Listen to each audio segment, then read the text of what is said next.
Hello everybody, welcome back. Today as well we have got you another video. In this video I'll show you how you can download and install Mint on your phone. But before that, please do make sure to like our video, subscribe our channel, and yes, without any further delay, let's get started. So for that, simply go ahead, open up your app store on your phone, go to search bar, type in Mint and search it up. Then you're gonna find this option of Mint Mobile right over here.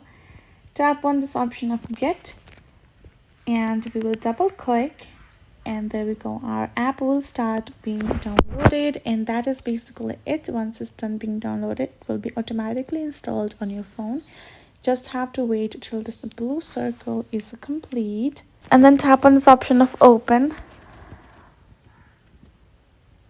and there you go, the app has been installed and downloaded, and that is it. So that's how you can do it. Hope this video was helpful to you all. Thank you so much for watching, and yes, I'll see you guys in our next video.